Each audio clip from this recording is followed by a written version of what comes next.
మిత్రులందరికీ నమస్కారం. రేడియో రాంబాబు ఛానల్కి స్వాగతం. ఎలా ఉన్నారు? 1949 ఫిబ్రవరి 19వ తేదీన 'కీలుగుర్రం' సినిమా విడుదలైంది.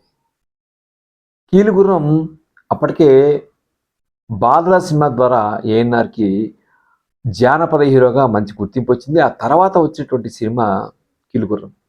'కీలుగుర్రం' నిజంగా ఆయన ఒక జానపద హీరోగా ఎస్టాబ్లిష్ చేసిందని చెప్పాలి. 'కీలుగుర్రం' సినిమాకి సంబంధించి కొన్ని విశేషాలు ఏమిటంటే, ఈ సినిమా విజయవాడ మారుతి థియేటర్‌లో దాదాపు 150 రోజులు ప్రదర్శించబడింది. అలాగే అప్పట్లో ప్రజలు అంటే ఆడియన్స్ ఒక కీలుగుర్రం ఆకాశయానం చేయటం అనేటువంటి ఒక గొప్ప ఆవిష్కరణని చూసి మురిసిపోయారు. ఈ కథని రూపొందించింది తాపి ధర్మారావు గారు. ఆయనకి సదాశివ బ్రహ్మం తోడ్పడ్డారు. కానీ సినిమాలో కథకి సంబంధించి సదాశివ బ్రహ్మం గారి పేరు కనపడదు.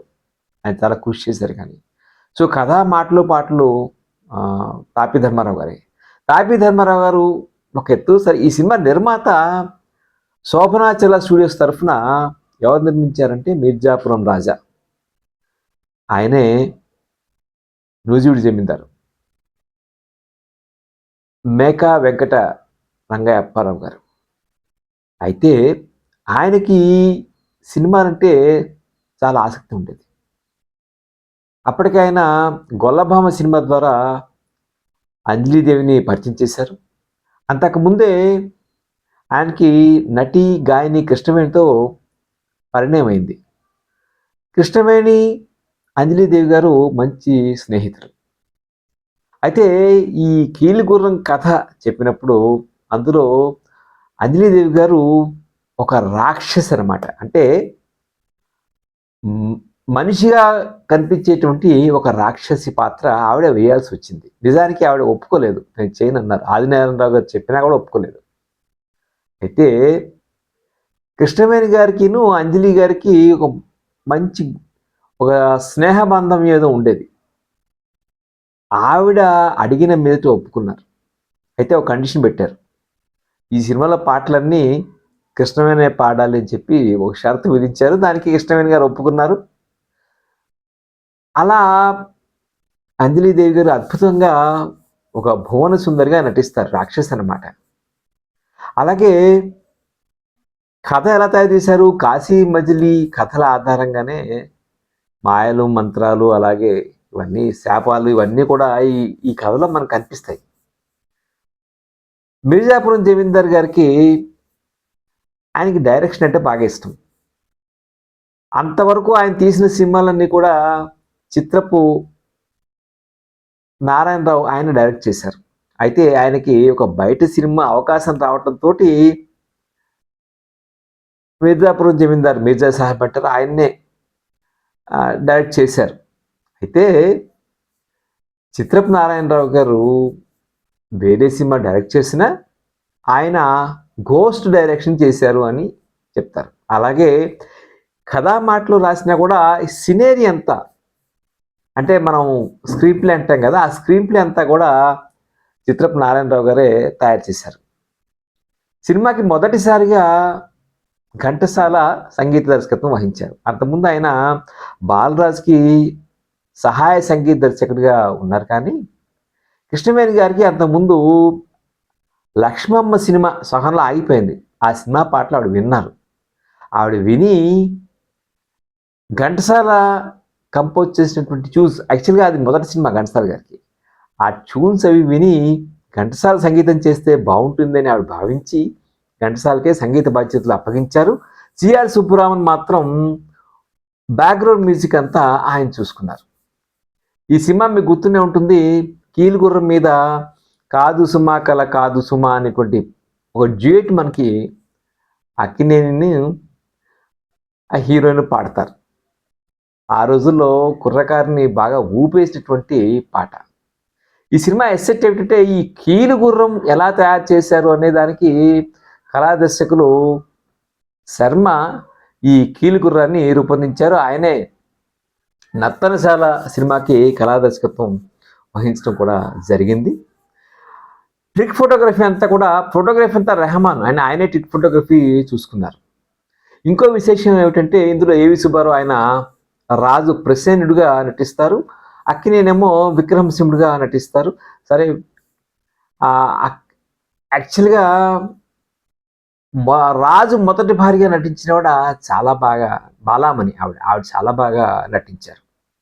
సో ఇందులో ఇంకా ఈ శిల్పులు ఇవి తయారు చేయడం ఇదంతా ఎలా తీశారు అంటే మొత్తం సినిమా అంతా కూడా శోభనాచల స్టూడియోలోనే తీశారు. అవుట్డోర్ ఏమీ వేయకుండా ఈ మొత్తం సెట్స్ ద్వారానే నడిపించారు. దానివల్ల ఏమవుతుందంటే సినిమాలో నాకు అనిపించింది ఒక జానపద చిత్రంలో ఉండేటువంటి. అదే సంవత్సరం గుణసుందరి కథ రిలీజ్ అయింది. గుణసుందరి కథలో ఒక గ్రాండియర్ ఉంటుంది. అది వాహిని వాళ్ళకి కేవీ రెడ్డి దర్శకత్వం వహించారు. అందులో ఆయన కమెడియన్ కస్తూరి శివరావుని హీరోగా చూపిస్తారు. మార్కస్ బార్క్లీ ఛాయాగ్రహణం ఇవన్నీ చాలా బాగుంటాయి. దాంట్లో పింగళి అద్భుతమైన సంభాషణలు ఇవన్నీ ఉంటాయి. అలా చూసినప్పుడు ఈ మొత్తం స్టూడియోలోనే ఎటు చూసినా కూడా మనకేమి అన్ని క్లోజప్ షాట్స్లోని అట్నుంచి ఇటు కదులుతున్నట్టుగా కనిపిస్తుంది. మేజర్ అట్రాక్షన్ నాకు సంగీతం అనిపించింది. ముఖ్యంగా సిఆర్ సుబ్రహ్మణ్యం ఆర్ఆర్ ఎంత బాగుంటుందంటే బాహుబలిలో 1-2 మ్యూజిక్ బిట్స్ ఇన్స్పిరేషను కీలుగుర్రం అని చెప్పి నాకు తప్పకుండా అనిపించింది. ముఖ్యంగా మీరు చూడండి, బాహుబలిలో ఒక బీట్ ఉంటుంది, ఆ బీటు ఇందులో మనకు కనిపిస్తుంది ఈ కీలుగుర్రం సినిమాలో.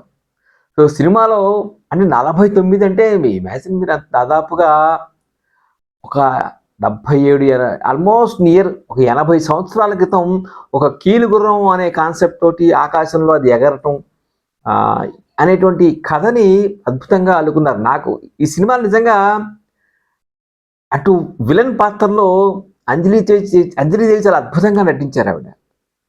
ఆవిడ అభినయం కానీ డ్యాన్స్ కానీ ఈ పాటలు కృష్ణవేణి గారి పాటలు కానీ అన్నీ చాలా బాగుంటాయి. ఘంటసాల మాస్టర్ అద్భుతంగా చూసి కట్టారు.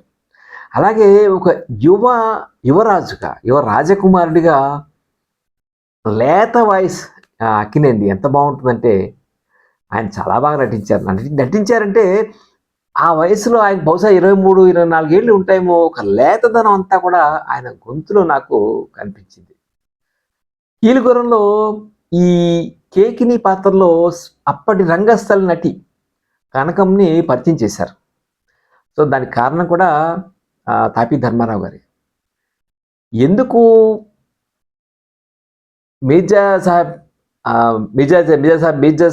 అంటే మీర్జాపురం జమీందార్ గారు ఎక్కువ తాపీ ధర్మారావు గారికి ఆయన సినిమాలో మాటలు పాటు చాలా సినిమాలు తీశారు కదా. కారణం ఏంటంటే నూజివీడులో అంతకుముందు తాపీ ధర్మారావు గారు లెక్చరర్గా పనిచేస్తున్నప్పుడు మీర్జాపురం జమీందార్ గారు ఆయన స్టూడెంట్.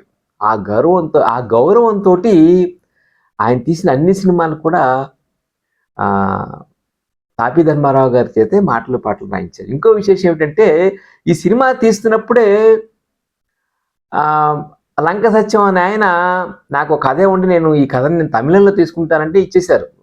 మిర్జాపురం జమీందార్ ఇచ్చేస్తే ఆయన ఆ సినిమాని తీశారు. ఆ లంక సత్యం అని ఆయన తమిళ నటులు బాలయ్య, ఎంజీఆర్, జానకి ఇలా కొంతమంది నటించారు అప్పట్లో. అయితే ఆ సినిమా తమిళంలో ఫెయిల్ అయింది. మళ్ళీ మోహిని దాని పేరు. ఈయన ఏం చేశారంటే మిర్జాపురం జమీందార్ గారు ఎప్పుడైతే ఈ సినిమా తెలుగులో బాగా హిట్ అయిందో ఆయన తమిళంలో కూడా ఈ సినిమాని డబ్ చేశారు. కీలుగుర్రం తమిళంలో డబ్ చేయబడ్డ మొదటి సినిమా. ఈ సినిమా తెలుగులో డూపర్ హిట్ అయింది, తమిళంలో కూడా హిట్ అయింది. ఈ తమిళంలో హిట్ అయిన సినిమా శ్రీలంక జాఫ్నాలో కూడా ఈ డబ్బై సినిమా ప్రదర్శించారట. అది కీలుగుర్రం మొదటిసారి. అప్పటి వరకు కొన్ని సినిమాలు రీమేక్ చేయడం అలా ఉండేది, కానీ కీలుగుర్రం తమిళంలోకి డబ్ చేసినటువంటి మొదటి సినిమా. ఇక మనం 2 విషయాలు గుణసుందరి కథ గురించి కూడా చెప్పాలి. గుణసుందరి కథ కూడా షేక్స్పియర్ కింగ్ లియర్ అనేటువంటి కథ నాటకం ఆధారంగా తీసుకున్న కథ. అప్పటికే పింగళి ఓ స్టేజ్ నాటకం రాశారు, దాన్నే బహుశా అడాప్ట్ చేసినట్టున్నారు. ఇందులో కస్తూరి శివరావు అనేటువంటి కమెడియన్ని హీరో చేశారు. అలాగే జూనియర్ శ్రీరంజని ఈ గుణసుందరి కథ గుణసుందరిగా టైటిల్ రోల్ పోషించింది.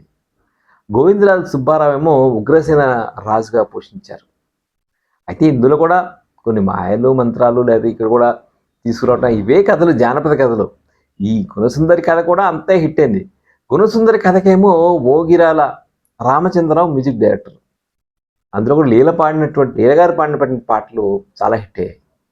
నాకు చిన్న అనుమానం ఏంటంటే సినిమా పరంగా రెండు అది ఇది చూసినప్పుడు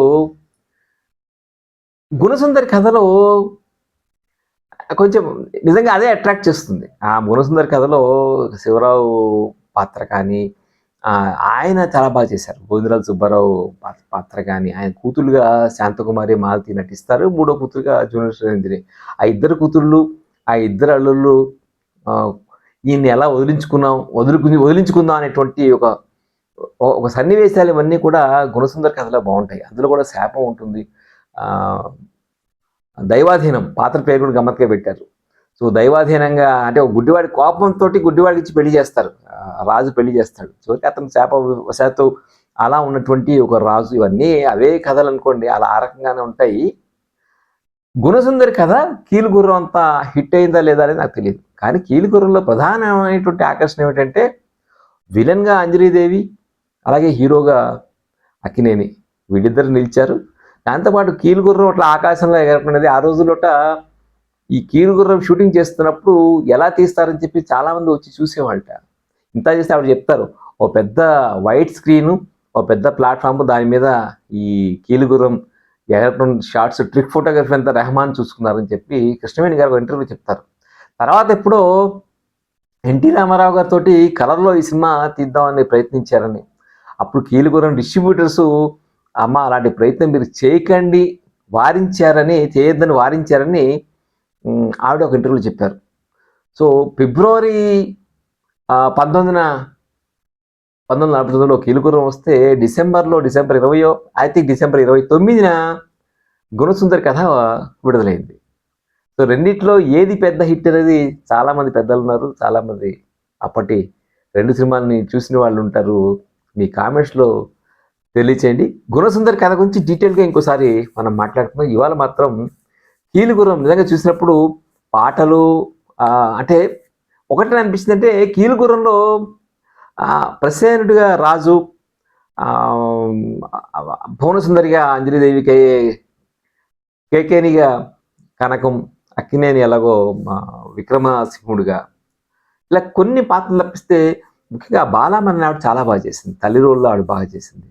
సో మిగిలిన పాత్రలో స్క్రిప్ట్ చదివినట్టుగా చెప్పిన సందర్భాలు మనకి కీలుగుర్రంలో కనిపించింది. అలాంటిది నాకు గుణసుందరి కథలో కనపడలేదు. ఇన్ఫ్యాక్ట్ గుణసుందరి కథలో కస్తూరి శివరావు అద్భుతమైనటువంటి పాత్రని పోషిస్తాడు ఆయన. సో ఇవన్నీ గుణసుందరి కథ గురించి మరోసారి మాట్లాడుకుందాం. బట్ ఈ రెండు సినిమాలో ఏది పెద్ద హిట్టు అనేటువంటి ఒక ప్రశ్న నాకు రెండు చూసినప్పుడు ఉదయించింది. సో ఈ ప్రశ్నకు ఏ సినిమా హిట్టో ఎవరు చెప్తారో మీ కామెంట్స్లో తెలియచేయండి. ఇది కీలుగుర్రం, దాంతోపాటు కొంచెం గుణసుందరి కథ గురించినటువంటి విశేషాలు. ఈ వీడియో మీకు నచ్చితే లైక్ చేయండి, షేర్ చేయండి, రేడియో రాంబాబు ఛానల్కి సబ్స్క్రైబ్ చేయండి. నమస్కారం.